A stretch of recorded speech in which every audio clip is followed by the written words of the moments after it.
ಕಡುಗೆಳಪು ಪದವು ಇದು ಯಾವ ಸಂಧಿ ಅಂತ ಕೇಳೋಣ. ಇಲ್ಲಿ ನೋಡಿರಿ option number 1 is the right answer. ಆದೇಶ ಸಂಧಿ ಇದು. ಓಕೆ, ಇನ್ನು ಆಗಮ ಸಂಧಿ ನೋಡಿರಿ. ಇದಕ್ಕೆ ಎಕ್ಸಾಂಪಲ್ ಅಂತಂದ್ರೆ ಮನೆ ಪ್ಲಸ್ ಅಲ್ಲಿ ಮನೆಯಲ್ಲಿ ಆಗುತ್ತೆ. ಬರ್ದಿತ್ತಲ್ಲ ಯಕಾರಾಗಮ ಒಕಾರಾಗಮ ಅಂತ 2 ಪಾರ್ಟ್ಸ್ ಬರ್ತಾವೆ ಆಗಮ ಸಂಧ್ಯಾಗ. Hi friends, welcome to my channel. ನೋಡಿ, ಈ ವಿಡಿಯೋದಲ್ಲಿ ಏನು 2023ರಲ್ಲಿ ನಡೆದಿರುವಂತಹ ಕರ್ನಾಟಕ TETಯ ಒಂದು ಕ್ವಶನ್ ಪೇಪರ್ ಇದರಲ್ಲಿ ಕನ್ನಡ ಭಾಷೆಯ ಒಂದು ಸಂಬಂಧಿಸಿದಂತೆ ಎಲ್ಲರಿಗೂ ಅಪ್ಲೈ ಆಗುವಂತಹ ಏನು ಕ್ವಶನ್ ಆನ್ಸರ್ಸ್ಗಳಿವೆ ಅದರ ಬಗ್ಗೆ ಕಂಪ್ಲೀಟ್ ಆಗಿರುವ ಎಕ್ಸ್ಪ್ಲನೇಷನ್ನ ಕೊಡ್ತಾ ಇದ್ದೀನಿ. ಮತ್ತು ಇದು ಫೈನಲ್ ಕೀ ಆನ್ಸರ್ ಫ್ರೆಂಡ್ಸ್. ಇವೇನು ಫೈನಲ್ ಕೀ ಆನ್ಸರ್ಸ್ಗಳು, ಇವು ಗೋರ್ಮೆಂಟ್ ಬಿಟ್ಟಿರುವಂತಹ ಫೈನಲ್ ಕೀ ಆನ್ಸರ್ಸ್ಗಳು. ಪೇಪರ್ 2 ಸ್ಟಾರ್ಟ್ ಮಾಡೋಣ. ಈಗ ಈ ರೀತಿ ಒಂದು ಇನ್ಸ್ಟ್ರಕ್ಷನ್ಸ್ ಇರುತ್ತೆ. ಇಂಗ್ಲೀಷ್ ಭಾಷೆಯಲ್ಲಿ ಫ್ರಂಟ್ ಪೇಜಿಗಿರುತ್ತೆ, ಕೊನೆಯ ಒಂದು ಪೇಜಲ್ಲಿ ಕನ್ನಡ ಭಾಷೆಯಲ್ಲಿ ಇರುತ್ತೆ. ಮೊದಲನೇದಾಗಿ ನೋಡಿ ಫ್ರೆಂಡ್ಸ್, ಇದೊಂದು ಪ್ಯಾಸೇಜ್ ಕೊಡ್ತಾನೆ, ಈ ರೀತಿಯಾದಂಥ ಒಂದು ಗದ್ಯ ಭಾಗ ಕೊಡ್ತಾನೆ.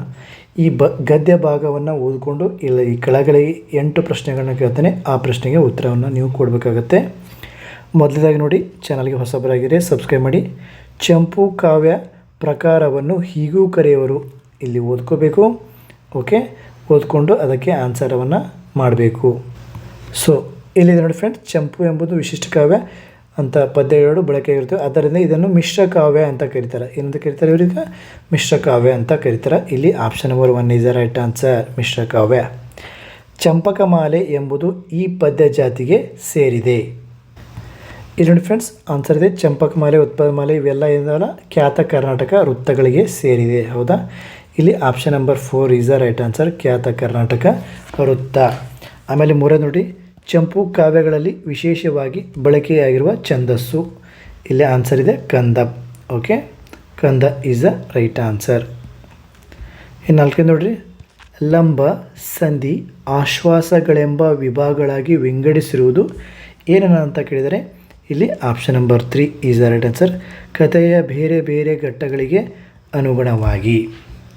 ಇನ್ನು 5 ನೋಡ್ರಿ, ಈ ಲೇಖನವು ಹೇಳುವಂತೆ ಕಾವ್ಯವನ್ನು ಓದುವರಿಂದ ದೊರೆಯುವ ಪ್ರಯೋಜನಕ್ಕೆ ಹೀಗೆ ಎನ್ನುವರು. ಇಲ್ಲಿ option number 1 is the right answer. ಫಲಶ್ರುತಿ. ಫಲಶ್ರುತಿ. 6ನೇದು, ಚಂಪು ಕಾವ್ಯಗಳ ವರ್ಣನೆಯಲ್ಲಿ ಮುಖ್ಯವಾಗಿರುವ ರಸಗಳು ಯಾವ ಅಂತ. ಇಲ್ಲಿ ಆಪ್ಷನ್ ನಂಬರ್ 2 ಶೃಂಗಾರ, ವೀರ, ಶಾಂತ. ಶಾಂತ, ವೀರ, ಶೃಂಗಾರ. ನವರಸಗಳು ಬರ್ತಾವೆ, ಅದರಲ್ಲಿ ಶೃಂಗಾರ, ವೀರ, ಶಾಂತ. ಓಕೆ, 7 ನೋಡ್ರಿ, ಚಂಪು ರೂಪವು ಹೆಚ್ಚು ಜನಪ್ರಿಯವಾಗಿದ್ದ ಯುಗ ಯಾವ್ದಪ್ಪ ಅದಕ್ಕೆನ ಅಕಾರ್ಡಿಂಗ್ ಟು ದ್ಯಾಟ್ ಪ್ಯಾಸೇಜ್. ಇಲ್ಲಿ option number 4 is the right answer, Pampa ಯುಗ ಇದು. ಓಕೆ, 8 ನೋಡ್ರಿ, ಕವಿ ತನ್ನ ಬಿರುದುಗಳನ್ನು ಯಾರಿಂದ ಕೃತಿ ರಚನೆ ಆಯಿತು ಎಂಬುದನ್ನು ಹೇಳಿಕೊಂಡಿರೋದು ಇಲ್ಲಿ ಎಲ್ಲಿ ಏನಪ್ಪ ಅಂತಂದ್ರದು ಆಪ್ಷನ್ ನಂಬರ್ 3 ಪ್ರತಿಸಂಧಿ ಅಥವಾ ಆಶ್ವಾಸದ ಕಡೆಯಲ್ಲಿ ಹೇಳಿಕೊಂಡನು. ಏನು ನೆಕ್ಸ್ಟ್ ನೋಡ್ರಿ, 9ರಿಂದ 15 ಏನು ಪ್ರಶ್ನೆಗಳು ಬರ್ತಾವೆ ಈ ಒಂದು ಪದ್ಯ ಭಾಗದ ಮೇಲೆ ಬರ್ತಾವೆ. 9 ನೋಡ್ರಿ, ಕವಿಗೆ ಹೀಗೆ ಬದುಕುವುದು ಇಷ್ಟವಿಲ್ಲ. ಯಾವ ರೀತಿ ಅಂದರೆ ಇಲ್ಲೇ ಇದೆ ನೋಡಿ, ಬಚ್ಚಿಟ್ಟುಕೊಂಡು ಬದುಕುವುದು ನನಗಿಷ್ಟವಿಲ್ಲ. ಸೊ ಆನ್ಸರು ಆಪ್ಷನ್ ನಂಬರ್ 1 ಬಚ್ಚಿಟ್ಟುಕೊಂಡು. 10 ನೋಡ್ರಿ, ಕವಿಗೆ ಇವರನ್ನು ಕಂಡರೆ ಆಗುವುದಿಲ್ಲ. ಯಾರು? 3ನೇ ದೊಡ್ಡ ಆನ್ಸರ, ಬಹುದೊಡ್ಡ ಮಾತನಾಡುತ್ತಾ ಸರಳ ಸಾಧಾರಣ ಬದುಕಿಗೆ ಅವಮಾನ ಮಾಡುವವರನ್ನು. 11 ನೋಡ್ರಿ, ಕವಿಗೆ ಇದರ ಅಭ್ಯಾಸವಿಲ್ಲ. ಯಾವುದ್ರ ಬಗ್ಗೆ ಅಂದರೆ ಆಪ್ಷನ್ ನಂಬರ್ 2 ತೂಗಾಡುವ ಕಿರೀಟಗಳಿಗೆ ತಕ್ಕಂತೆ ತಲೆಯ ಆಕಾರಗಳನ್ನು ಬದಲಾಯಿಸುತ್ತಾ ಪರದಾಡುವುದು. ಇನ್ನು 12 ನೋಡ್ರಿ, ಕವಿ ಹೀಗೆ ಬದುಕುತ್ತೇನೆ ಅನ್ನುತ್ತಾರೆ. ಯಾವ ರೀತಿ ಅಂದರೆ ಆಪ್ಷನ್ ನಂಬರ್ 4 ಹೇಗೋ ನನ್ನ ಪಾಡಿಗೆ ನಾನು ಬದುಕುತ್ತೇನೆ ಅಂತ ಅಂತಾರ. 13 ನೋಡ್ರಿ, ಕವಿ ನೆಲವನ್ನು ಉತ್ತಿ ಬೆತ್ತಿ ನೀರೆರೆಯುವುದು ಯಾವುದಪ್ಪ ಏನಂತಂದ್ರೆ ಎದಕ್ಕಪ್ಪ ಅಂತಂದ್ರೆ 2ನೇದು ಆನ್ಸರ, ಮಲಗಿರುವ ಬೀಜಗಳ ಕಣ್ಣು ತೆರೆಸಲು. ಇನ್ನು 14 ನೋಡ್ರಿ, ಕವಿ ಸಸ್ಯಗಳ ಕುರಿತು ನಂಬಿಕೆಯಿಂದ ಕಾಯುತ್ತಿರುವುದು ಯಾವುದಕ್ಕಂದ್ರೆ 1-2 ಆದರೂ ಬೀಜವಾಗುವಂಥ ಹಣ್ಣು ಬಿಟ್ಟಾವೆಂದು. Option number 4. 15 ನೋಡ್ರಿ, ಪರದಾಡುವುದು ಎಂದರೆ ಆಪ್ಷನ್ ನಂಬರ್ 1 ಬವಣೆ ಪಡುವುದು ಅಂತ ಅರ್ಥ. 16 ನೋಡ್ರಿ, ಉತ್ತಮ ಆಲಿಸುವಿಕೆಯ ಲಕ್ಷಣ ಇದಾಗಿದೆ. ಯಾವುದಪ್ಪ ಅಂದ್ರೆ ಆಪ್ಷನ್ ನಂಬರ್ 2 ಉತ್ತಮ ಭಾಷಾ ಸಾಮರ್ಥ್ಯದೊಂದಿಗೆ ಆಲಿಸುವುದು. ಓಕೆ, ಇನ್ನು 17 ನೋಡಿ ಫ್ರೆಂಡ್ಸ್, ಮುದ್ರಿತ ವಿಷಯವನ್ನು ವೇಗವಾಗಿ ಓದುತ್ತಾ ಅದೇ ವೇಗದಲ್ಲಿ ಅರ್ಥ ಮಾಡಿಕೊಳ್ಳುವ ವೇದುಕಾರಿಕೆ ವಿಧಾನ ಯಾವುದಪ್ಪ ಅಂದ್ರೆ ಇಲ್ಲಿ option number 4 is the right answer. ವೇಗವರ್ಧಿತ ಓದು. ಓಕೆ, 18 ನೋಡ್ರಿ, ಉತ್ತಮ ಕೈ ಬರಹದ ಲಕ್ಷಣ ಯಾವುದಪ್ಪ ಅಂತಂದ್ರೆ ಆಪ್ಷನ್ ನಂಬರ್ 1 ಕಾಗುಣಿತದ ಕ್ರಮಬದ್ಧತೆ ಸರಿಯಾಗಿದ್ದರೆ ಅದು ಉತ್ತಮ ಕೈ ಬರಹದ ಲಕ್ಷಣ ಆಗ್ತದೆ. 19 ನೋಡ್ರಿ, ಖಂಡ ಪದ್ಧತಿಯ ಲಕ್ಷಣವೆಂದರೆ ಏನಂತ ಕೇಳೋಣ. ಇಲ್ಲಿ ಆಪ್ಷನ್ ನಂಬರ್ 3 ಬಿಡಿಯಿಂದ ಇಡಿಯವರೆಗೆ ಅದೇ ಖಂಡ ಪದ್ಧತಿಯ ಒಂದು ಲಕ್ಷಣ. 20 ನೋಡ್ರಿ, ವ್ಯಾಕರಣ ಬೋಧನೆಯು ಈ ಉದ್ದೇಶ ಹೊಂದಿಲ್ಲ. ಯಾವುದಪ್ಪ ಅಂದ್ರೆ ಆಪ್ಷನ್ ನಂಬರ್ 1 ರಸಾನುಭವ ಮತ್ತು ಸೌಂದರ್ಯ ಪ್ರಜ್ಞೆಯನ್ನು ಇದು ಬೆಳೆಸಲ್ಲ. ಅದರ ಒಂದು ಉದ್ದೇಶ ಅಲ್ಲ, ಬೆಳೆಸ್ಬೋದು, ಬಟ್ ಅದರ ಉದ್ದೇಶ ಅದಲ್ಲ. ಅದರ ಉದ್ದೇಶ ಏನು, ಪದ ಮತ್ತು ವಾಕ್ಯ ರಚನೆಯನ್ನು ಒಂದು ವಿದ್ಯಾರ್ಥಿಗಳಲ್ಲಿ ತುಂಬುವುದು, ಆಮೇಲೆ ಭಾಷೆಯ ಬಗ್ಗೆ ಒಂದು ತಾರ್ಕಿಕ ಸೈಂಟಿಫಿಕ್ ನಾಲೆಜನ್ನು ಕೊಡ್ತೈತಿ, ಶುದ್ಧವಾಗಿ ಬರೆಯುವುದು, ಅರ್ಥಬದ್ಧವಾಗಿ ಬರೆಯುವುದು, ತನ್ನ ಅಭಿವ್ಯಕ್ತಿ ಕೌಶಲ್ಯವನ್ನು ಸರಿಯಾಗಿ ಸಿಸ್ಟಮೆಟಿಕ್ಕಾಗಿ ಬರೆಯೋದನ್ನು, ಇದನ್ನು ವಿದ್ಯಾರ್ಥಿಗಳಲ್ಲಿ ಬೆಳೆಸೋದನ್ನು ವ್ಯಾಕರಣ ಬೋಧನೆ ಉದ್ದೇಶದಲ್ಲಿ ಹೊಂದಿಲ್ಲಾರ್ದವಪ್ಪ ಅಂದರೆ ಇದೇ ಒಂದನೇದು.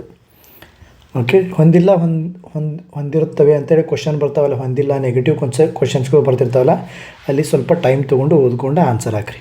ಓಕೆ, 21 ನೋಡಿರಿ, ಬರವಣಿಗೆ ಕೌಶಲ್ಯ ಸಂವರ್ಧನೆಗೆ ಈ ಚಟುವಟಿಕೆ ಸೂಕ್ತವಾದದ್ದಲ್ಲ. ಇಲ್ಲಿನೂ ಸೇಮ್ ಐತೆ ನೋಡಿ, ನೆಗೆಟಿವ್ ಕ್ವಶನ್ ಕ್ಯಾನಲ್ಲಿ. ಓಕೆ, ಇಲ್ಲಿ ಆಪ್ಷನ್ ನಂಬರ್ 3 ಪರಸ್ಪರ ಸಂಭಾಷಣೆ ಏರ್ಪಡಿಸುವುದು.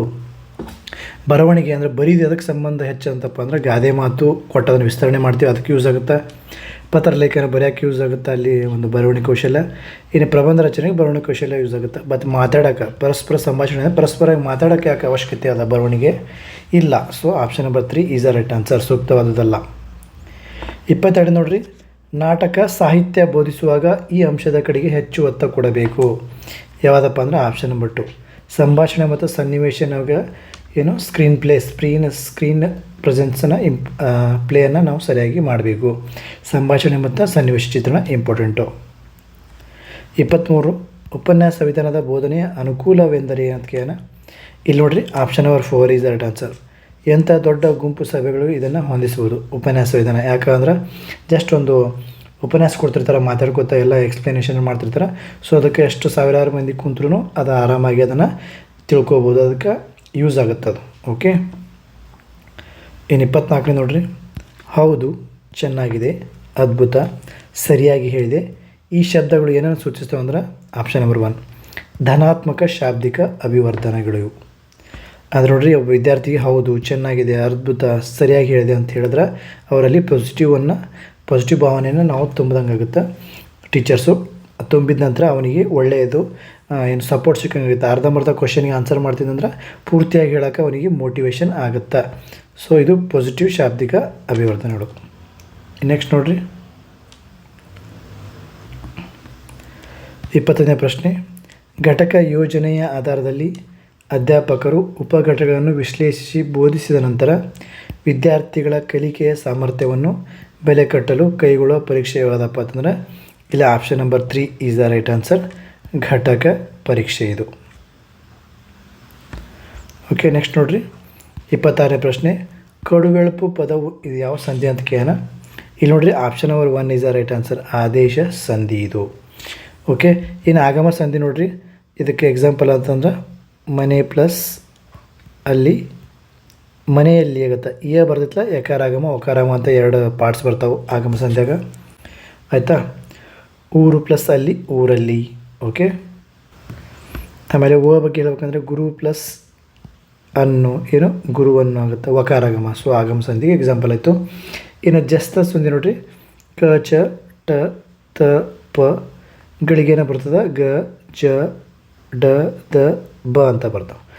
ಫಾರ್ ಎಕ್ಸಾಂಪಲ್ ನೋಡ್ರಿ, ಈಗ ಕಣ್ ಪ್ಲಸ್ ಬನಿ ಏನಾಗುತ್ತೆ, ಇದು ಕಂಬನಿ ಆಗುತ್ತೆ.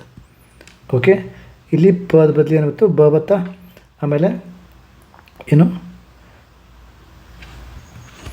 ಆಮೇಲೆ ನೋಡ್ರಿ, ದಿಕ್ ಪ್ಲಸ್ ಅಂತ ಏನಾಗುತ್ತದು, ದಿಗಂತ.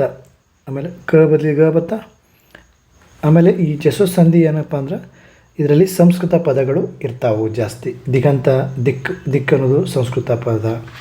ಸೊ ಈ ರೀತಿ ಸಂಸ್ಕೃತ ಪದ ಏನು ಒಂದರೆ 2ರಾಗ 1, ಪೂರ್ವ ಪದ ಅಥವಾ ಉತ್ತರ ಪದದಲ್ಲಿ 2ರಾಗ 1 ಇದನ್ನು ಅಥವಾ 2ಕ್ಕೆ 2 ಸಂಸ್ಕೃತ ಪದಗಳಿದ್ದರೂ ಅದಕ್ಕೆ ಜಸ್ವ ಸಂಧಿಯಾಗಿ ಕ ಜಡದ ಬಳಿಗೆ ಕ ಜಡದವ ಬರ್ತೈತಿ. ಇನ್ನೊಂದು ಎಕ್ಸಾಂಪಲ್ ಹೇಳ್ಬೇಕಪ್ಪ ಅಂತಂದ್ರೆ ಏನೋ ಜಸ್ವ ಸಂಧಿಗೆ ವಾಕ್ ಪ್ಲಸ್ ದೇವಿ ವಾಕ್ ಪ್ಲಸ್ ದೇವಿ ವಾಗ್ದೇವಿ ಆಯಿತು. ಓಕೆ, ಕದ ಬದಲಿ ದ ಬಂತು, ಕದ ಬದಲಿ ಗ ಬಂತಿಲ್ಲಿ, ಕ ಹೋಗಿ ಗ ಬಂತು, ವಾಗ್ದೇವಿ ಅಂತ ಆಯಿತು. ಆಮೇಲೆ ಷಟ್ ಪ್ಲಸ್ ಅಂಗ ಷಟ್ ಪ್ಲಸ್ ಅಂಗ ಏನಾಗುತ್ತೆ ಷಡಂಗ. ಟದ ಬದಲಿ ಡ ಬತ್ತಲ್ಲ, ಇಲ್ಲಿ ಟದ ಡ ಬಂತ. ಸೊ ಇದಕ್ಕೆ ಏನಂತೀವಿ ನಾವು ಜಸ್ವ ಸಂಧಿ ಅಂತ ಅಂತೀವಿ. ಇನ್ನು ಲೋಪ ಸಂಧಿಗೆ ಎಕ್ಸಾಂಪಲ್ ಅಪ್ಪ ಅಂದ್ರೆ ಊರು ಪ್ಲಸ್ ಅನ್ನು ಊರನ್ನು. ಇಲ್ಲೇನಾಗುತ್ತೆ ಅಲೋಪ ಆಗಿ ಇಲ್ಲಿ ಡೈರೆಕ್ಟಾಗಿ ಎಸ್ಕೇಪ್ ಆಗಿ ಇಲ್ಲಿ ಇದ್ರಾಗ ಸೇರ್ತೈತಿ ಊದಾಗ. ಅಂದರೆ ಊರು ಅದಲ್ಲ, ಪ್ಲಸ್ ಅದ, ಇಲ್ಲಿ ಹೋಗಿ ಆಗಿ ಕನ್ವರ್ಟ್ ಆಗುತ್ತೆ. ಇಲ್ಲಿ ಏನಾಗುತ್ತದು ಊರನ್ನು. ಸೊ ಲೋಪ ಆಯ್ತಲ್ಲ, ಇದಕ್ಕೆ ಏನಂತೀವಿ ಲೋಪ ಸಂಧಿ ಅಂತ ಅಂತೀವಿ. ನೆಕ್ಸ್ಟ್ ನೋಡ್ರಿ 27ನೇದು, ಲಿಪಿಯಲ್ಲಿ ಈ ಪದದಲ್ಲಿರುವ ವಿಭಕ್ತಿ ಮತ್ತು ಅದರ ಕಾರಕಾರ್ಥಗಳನ್ನು ಸರಿಯಾಗಿ ಜೋಡಿಸತ್ತಂದ್ರೆ ಜೋಡಿಸಿರೋದು ಯಾವುದಪ್ಪ ಅಂದರೆ ಕರೆಕ್ಟಾಗಿ ಸರಿಯಾಗಿ ಜೋಡಿಸಿರುವ ಪದ ಯಾವುದಂತ ಕೇಳೋಣ. ಇಲ್ಲಿ option number 3 is the right answer. ಸಪ್ತಮಿ ಯಾವುದಪ್ಪ ಅಂದ್ರೆ ಅಧಿಕರಣ ಕಾರಕ ಆಗಿ ಬರ್ತೈತಿ. ಇನ್ನು ಅದೇ ರೀತಿ ನೋಡ್ರಿ ದ್ವಿತೀಯ ಯಾವುದು ಬರ್ತಾವಪ್ಪ ಅಂತಂದ್ರೆ ಇಲ್ಲಿ ಕರ್ಮಕಾರಕ ಬರ್ತೈತಿ, ದ್ವಿತೀಯ ಕರ್ಮಾರ್ಥ ಬರ್ತೈತಿ. ಸೊ ಇಲ್ಲಿ ದ್ವಿತೀಯದ ಯಾವುದು ಬರ್ತದೆ ಅಂದ್ರೆ ಅನ್ನು ಬರ್ತೈತಿ. ಇಲ್ಲಿ ಯಾವುದು ಪ್ರತ್ಯಯ ಅನ್ನು ಅಂತ ಪ್ರತ್ಯಯ ಬರುತ್ತೆ. ಇದು ಸಪ್ತಮಿ ಅಂತರೂ ಅಲ್ಲಿ ಅಂತ ಬರುತ್ತೆ. ದ್ವಿತೀಯ ಆಗೇನೆ ಇಲ್ಲಿ ಸಪ್ತಮಿ. ಸೊ ಇದು ತಪ್ಪದಲ್ಲ. ಸೊ ಇದ್ರ ಆಮೇಲೆ ಒಂದೇದು ಹೇಳ್ತೀನಿ ನೋಡ್ರಿ. ಪ್ರಥಮ ಏನು ಬರ್ತದೆ ಅಂದ್ರೆ ಪ್ರಥಮ ಕರ್ತೃಕಾರಕ ಬರ್ತದೆ ಒಂದನೇದು. ಇದರದ್ದು ಒಂದು ಪ್ರತ್ಯಯ ಯಾವುದಪ್ಪ ಅಂದ್ರೆ ಆಮೇಲೆ ಎರಡನೇದು ದ್ವಿತೀಯ ಅಂತೂ ಹೇಳಿದ್ದೀನಿ ನಿಮ್ಗೆ. ಸೊ ಈಗ ಮೂರನೇದು ನೋಡ್ರಿ. ತೃತೀಯ ಯಾವುದಪ್ಪ ಅಂದ್ರೆ ಕರ್ಣಕಾರಕ ಅಂತ ಬರ್ತೈತಿ, ಕರ್ಣಕಾರಕ ಅಂತ ಬರ್ತೈತಿ. ಪ್ರತ್ಯಯ ಯಾವುದಪ್ಪ ಅಂದ್ರೆ ಇಂದ. ಇನ್ನು ನಾಲ್ಕನೇದು ಬರ್ತೈತಿ ಚತುರ್ಥಿ. ಸೊ ಚತುರ್ಥಿದು ಕಾರಕ ಯಾವುದಪ್ಪ ಅಂದ್ರೆ ಸಂಪ್ರದಾನ ಕಾರಕ ಬರ್ತೈತಿ. ಇದರದ್ದು ಏನಪ್ಪ ಅಂದ್ರೆ ಗೆ ಹೀಗೆ ಕೆ ಅಂತ ಪ್ರತ್ಯಯಗಳು ಬರ್ತಾವೆ. ಇನ್ನು ಐದನೇದು ಪಂಚಮಿ ಬರ್ತೈತಲ್ಲ, ಆ ಪಂಚಮಿದ ಕಾರಕ ಯಾವುದಪ್ಪ ಅಂದ್ರೆ ಅಪಾದಾನ ಕಾರಕ. ಓಕೆ, ಇಲ್ಲಿ ಬಂದೈತೆ ನೋಡಿ ರಾಂಗ್ ಜೋಡಿಯಾಗಿ. ಈ ಅಪಾದಾನ ಕಾರಕದ್ದು ಪ್ರತ್ಯಯವಾದಪ್ಪ ಅಂದ್ರೆ ದೆಸೆಯಿಂದ ಅಂತ ಬರ್ತೈತಿ. ಓಕೆ, ಆಮೇಲೆ ಇನ್ನು ಆರನೇದು ಪಂಚಮಿ ಆಯಿತು. ಷಷ್ಠಿ ನೋಡ್ರಿ. ಷಷ್ಠಿದು ಯಾವುದಪ್ಪ ಅಂದ್ರೆ ಸಂಬಂಧಕಾರಕ ಅಂತ ಬರ್ತೈತಿ, ಸಂಬಂಧಕಾರಕ ಬರ್ತೈತಿ. ಇದರದ್ದು ಒಂದು ಪ್ರತ್ಯಯ ಯಾವದಪ್ಪ ಅಂದ್ರೆ ಅನ್ನೋದೊಂದು ಪ್ರತ್ಯಯ. ಇವಳೆ ಸಪ್ತಮಿ ಅಂತೂ ಬಂದೇ ಬರ್ತೈತೆ, ಅಧಿಕರಣಕಾರಕ ಆಗುತ್ತೆ. ಪ್ರತ್ಯಯ ಅಲ್ಲಿ ಅಂತ ಬರ್ತೈತಿ. ಆಮೇಲೆ ಎಂಟನೇ ದಿನ ಒಂದು ಬರ್ತೈತಿ ವಿಭಕ್ತಿ ಸಂಬೋಧನ ಅಂತ ಬರ್ತೈತಿ. ಬಟ್ ಅದನ್ನೇನು ಜಾಸ್ತಿ ವಿಚಾರ ಮಾಡಿಬಿಟ್ಟು ಜಾಸ್ತಿ ಕೇಳಲ್ಲ ಅದಕ್ಕೆ, ಯಾಕಂದ್ರೆ ಪ್ರಥಮದಾಗಿ ಅದು ಸೇರ್ತೈತಿ ಅಂತ ಪ್ರತ್ಯಯ. ಓಕೆ, ನೆಕ್ಸ್ಟ್ ನೋಡೋಣ. ಇನ್ನು ನೆಕ್ಸ್ಟ್ ನೋಡಿರಿ 28ದು ಮನುಷ್ಯ ಎಂಬ ಪದವು ಅಂತ ಕೇಳೋಣ. ಇದು ಯಾವ ರೀತಿ ಆನ್ಸರ್ ಅಪ್ಪ ಅಂದರೆ ಕ್ವಶನ್ ನೋಡಿ. ರೂಢಿಯಿಂದ ಬಂದಿರುವಂಥ ಒಂದು ಶಬ್ದಗಳನ್ನು ರೂಢನಾಮ ಅಂತ ಕರಿತೀವಿ. ಮನುಷ್ಯ ಅನ್ನೋದೊಂದು ರೂಢನಾಮ. ಓಕೆ, ಮನುಷ್ಯ ಅನ್ನೋದು ಒಂದು ರೂಢನಾಮ. ಆಮೇಲೆ ನದಿ ಅನ್ನೋದೊಂದು ರೂಢನಾಮ, ಪರ್ವತ ಅನ್ನೋದು ಒಂದು ರೂಢನಾಮ. ಬಟ್ ಇದೇ ಒಂದು ಮನುಷ್ಯ, ನದಿ ಮತ್ತು ಪರ್ವತಕ್ಕೆ ನಾವು ಹೆಸರಿಟ್ಟೇವಂದ್ರೆ, ಫಾರ್ ಎಕ್ಸಾಂಪಲ್ ಮನುಷ್ಯನಿಗೆ ನಾವು ಏನಂತ ಇಟ್ಟೇವಿ, ರಾಜಶೇಖರ ಅಂತ ಹೆಸರಿಟ್ಟೇವಂದ್ರೆ ಅದೇ ಅಂಕಿತನಾಮ ಆಯ್ತದು. ಒಬ್ಬ ವ್ಯಕ್ತಿಗೆ, ಒಬ್ಬ ಮನುಷ್ಯಗೆ ಹೆಸರಿಟ್ಟೆ ಅಂದ್ರೆ ಅದು ಅಂಕಿತನಾಮ ಆಗ್ತದೆ. ನದಿ ನೋಡ್ರಿ, ಕಾವೇರಿ ನದಿ ಅಂತೇವಂದ್ರೆ ಅದು ಅಂಕಿತನಾಮ ಆಯಿತು. ಪರ್ವತ ನೋಡ್ರಿ, ಹಿಮಾಲಯ ಪರ್ವತ ಅಂತ ಹೆಸರಿಟ್ಟೇವಂದ್ರೆ ಅದಕ್ಕೆ ಅಂಕಿತನಾಮ ಅದು ಆಗುತ್ತೆ. ಇದು ಬರೀ ನದಿ, ಪರ್ವತ ಮನುಷ್ಯ ಅಂತಂದ್ರೆ ಅದು ರೂಢನಾಮ ಆಗುತ್ತೆ. ರೂಢನಾಮ ಇಲ್ಲಿ ರೈಟ್ ಆನ್ಸರ್. ಇನ್ನು ಅನ್ವರ್ತಕ ನಾಮ ಅಂದ್ರೆ ಮಾಡುವ ವೃತ್ತಿಗಳು ಮತ್ತು ಗುಣಲಕ್ಷಣ, ದೈಹಿಕ ಗುಣಲಕ್ಷಣ ಮೇಲೆ ಒಂದು ನಾವು ನಾಮಗಳನ್ನು ಇಡ್ತೀವಿ. ಎಕ್ಸಾಂಪಲ್ ಅನ್ವರ್ತಕ ನಾಮ ನೋಡ್ರಿ, ಶಿಕ್ಷಕ ವೃತ್ತಿಯನ್ನು ಮಾಡ್ತಾನೆ. ಕುಂಟ ಅವನ ದೈಹಿಕವಾಗಿ ವಿಕಲತೆಯನ್ನು ಹೊಂದಿದ್ದಾನ. ಕುರುಡ ಅವನು ಕೂಡ ದೈಹಿಕ ವಿಕಲತೆಯನ್ನು ಹೊಂದಿದ್ದಾನ. ವೈದ್ಯ ಅದನ್ನು ಕೂಡ ಒಂದು ಮಾಡುವಂಥ ವೃತ್ತಿ. ಇವೆಲ್ಲ ಅನ್ವರ್ತಕ ನಾಮಗಳು. ಇನ್ನು ಭಾವನಾಮ ನೋಡ್ರಿ, ನೋಡುವುದರ ಒಂದು ಭಾವ ಯಾವದಪ್ಪ ಅಂದ್ರೆ ನೋಟ. ಮಾಡುವುದರ ಒಂದು ಏನು ಭಾವನೆ ಯಾವುದಪ್ಪ ಅಂದ್ರೆ ಮಾಟ. ಇನ್ನು ಬಿಳಿಯದರ ಒಂದು ಯಾವುದು ಭಾವನೆ ಯಾವುದಪ್ಪ ಅಂದ್ರೆ ಅದರದ್ದು ಬಿಳುಪು. ಸೊ ಈ ರೀತಿಯಾದಂಥ ಭಾವನಾಮಗಳು ಬರ್ತಾವೆ.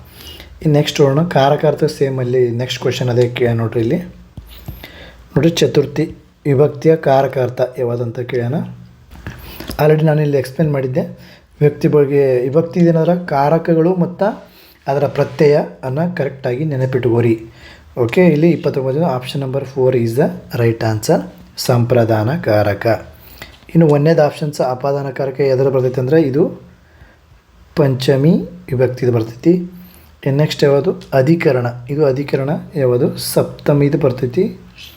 ಇನ್ನು ಏನು ಸಂಬಂಧಕಾರಕ ಇದು ಯಾವುದು ಬರ್ತೈತಪ್ಪ ಅಂದ್ರೆ ಷಷ್ಠಿದು ಬರ್ತೈತಿ, ಷಷ್ಠಿ ಕಾರಕ ಇದು ಯಾವುದು ಸಂಬಂಧ.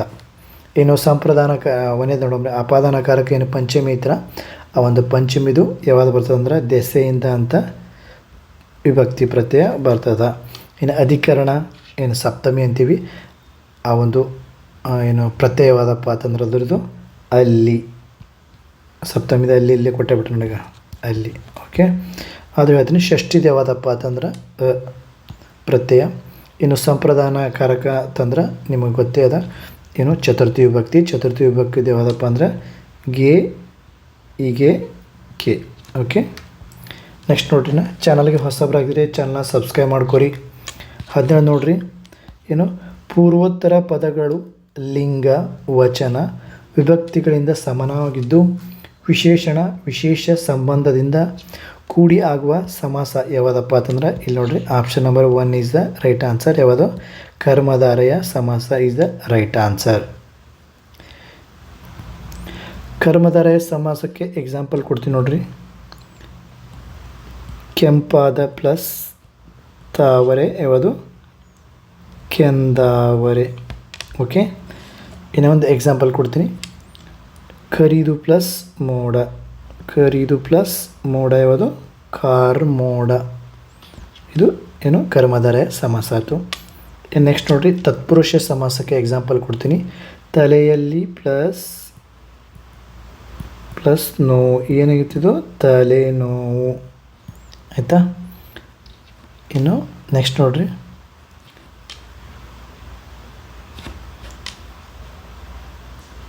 ಮರದ ಪ್ಲಸ್